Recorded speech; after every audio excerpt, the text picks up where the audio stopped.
জন্মদিন, বিয়েবাড়ি, পিকনিক বা যে কোনো উৎসব, বাঙালি যে কোনো রকম আনন্দই পালন করে খাওয়া দাওয়া দিয়ে।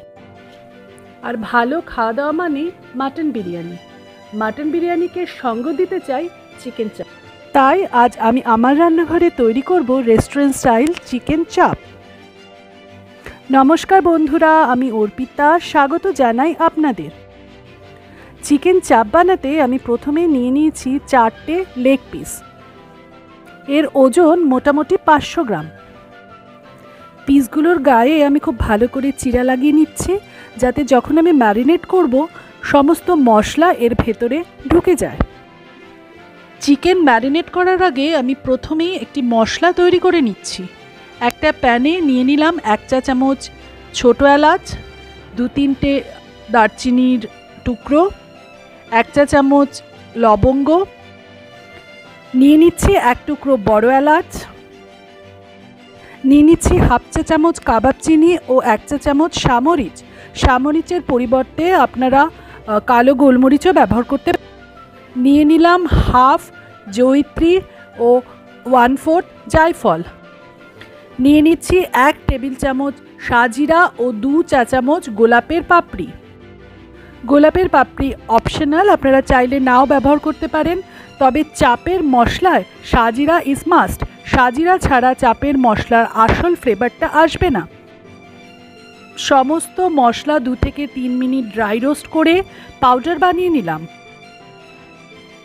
চিকেন ম্যারিনেট করার জন্য যে একটা পেস্টের প্রয়োজন হবে, তার জন্য নিয়ে নিয়েছি 10-12টা কাজু, আর নিয়ে নিয়েছি সোনালি করে ভেজে নেওয়া একটা বড় পেঁয়াজ অর্থাৎ বেরেস্তা, ও 1/2 বাটি টক। বেরেস্তা, কাজু ও টক দই খুব মসৃণ করে পেস্ট বানিয়ে নিয়েছি। এবার চিকেনটাকে ম্যারিনেট করছি।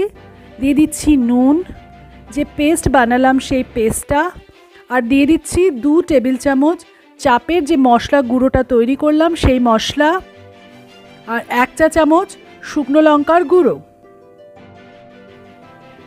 চিকেনের গায়ে সমস্ত মশলা খুব ভালো করে মাখিয়ে নিয়ে 2 ঘন্টার জন্য ম্যারিনেট করার জন্য রেখে দিচ্ছি ফ্রিজ। চিকেন যদি আরও বেশি সময়ের জন্য ম্যারিনেশন করে রাখেন তাতেও কোনো অসুবিধা নেই, বরং টেস্ট এতে আরও ভালো হবে। চিকেন চাপ রান্না করার জন্য আমি একটা প্যান নিয়ে নিয়েছি। আপনারা দেখুন আমি কেমন প্যান নিয়েছি। প্যানটা কোনো একটা ছড়ানো পাত্র হলেই ভালো হয়। কড়াই জাতীয় কোনো কিছুতে রান্না করবেন না, তাতে খুব একটা সুবিধা হবে না। এইভাবে এই রকম প্যানে যদি রান্না করেন তাহলে রান্নাটা করতে সুবিধা হবে। আমি প্যানে বেরেস্তা ভাজা তেলটাই নিয়ে নিয়েছি। ওতে শুকনো লঙ্কা, গোটা গরম মশলা ও তেজপাতা ফোড়ন দিয়ে দিচ্ছি আদা রসুন বাটা। আমি ম্যারিনেশনের সময় আদা রসুন বাটা ব্যবহার করিনি, কারণ আমি কোনো কাঁচা মশলাই ওই ম্যারিনেশনে ব্যবহার করতে চাইনি। 1 থেকে 2 মিনিট আদা রসুন বাটা ভাজার পরে কাঁচা গন্ধ চলে গেলে দিয়ে দিচ্ছি ম্যারিনেটেড চিকেনের টুকরোগুলো। চিকেনের টুকরোগুলো শুধু দিচ্ছি, ম্যারিনেশনগুলো কিন্তু দিচ্ছি না। আমি এখন হাই ফ্লেমেই চিকেনের টুকরোগুলোকে ভেজে নিচ্ছি। চিকেনের টুকরোগুলো ভাজতে সুবিধা হবে বলে আমি কিন্তু এই ধরনের প্যান নিতে বলেছি। আপনারা যদি খেয়াল করেন দেখবেন রেস্টুরেন্টেও এই ধরনের ছড়ানো পাত্রেই চিকেন চাপ রান্না করা হয়। হাই ফ্লেমে বেশ কিছুক্ষণ চিকেনগুলোকে ভাজা ভাজা করার পরে ঢাকা দিয়ে একদম ফ্লেম কম করে দিয়ে খানিকটা সেদ্ধ করে নিতে হবে। এই সময় মাঝে মাঝে উল্টে পাল্টে দিতে হবে এবং ফ্লেমটা একদম কম রাখতে হবে, যাতে যে মশলাগুলো চিকেনের গায়ে একটু একটু লেগে আছে তার জন্য একেবারে পুড়ে না যায়। চিকেন খুব ভালোভাবে ভাজা হয়ে গেলে ও সেদ্ধ হয়ে গেলে আমি চিকেনের টুকরোগুলোকে তুলে নিচ্ছি।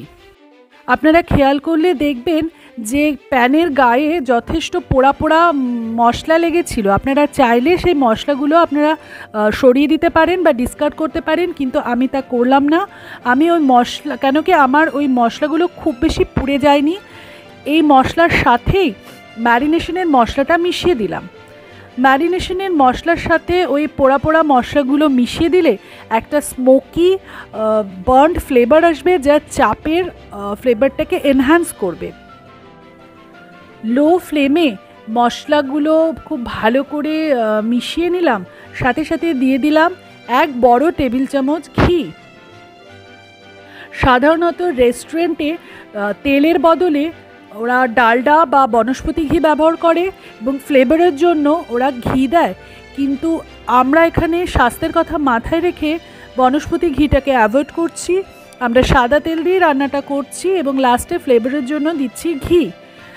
দেখুন, রেস্টুরেন্টে যে চাপ রান্না করা হয় তাতে অনেক বেশি পরিমাণে ঘি বা ডালডা যাই বলুন দেওয়া হয়ে থাকে, আমরা ততটা দেব না, বাড়িতে রান্না করছি যেহেতু। মশলার সাথে চিকেনটা ভালোভাবে মিশে গেলে দিলাম 1 কাপ দুধ, দুধের সঙ্গে মিশিয়ে দিলাম 1 চা চামচ কেওড়া জল।